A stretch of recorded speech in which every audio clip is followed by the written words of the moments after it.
Options give you leverage, income, hedging, and directional strategies, but only if you know how to place the right trade.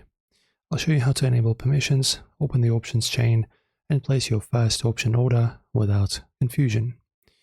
So firstly, before IBKR allows you to buy or sell options, you need to log into the client portal, which is right over here. Client portal, you go here and make sure that you're logged in.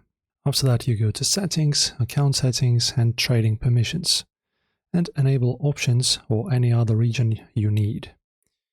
Then IBKR may ask for experience, income, and objectives. Just answer honestly. Approval can take minutes to a few hours. To see real-time options prices, go to user settings, market data, subscriptions, and add OPRA.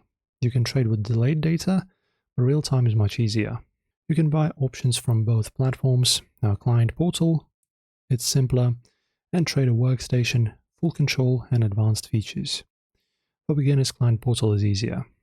Then search for a stock, for example AAPL, and click options and choose expiration date, strike price, and calls or puts, and then weekly or monthly contracts. This is the full menu of tradable options for that stock.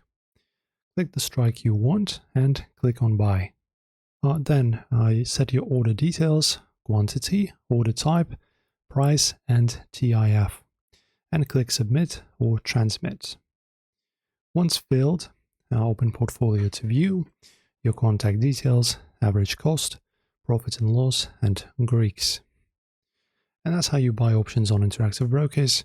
Once you learn permissions, chains, and order types, the whole platform becomes easy to navigate. If you enjoyed this video and if it was helpful, make sure to like and subscribe.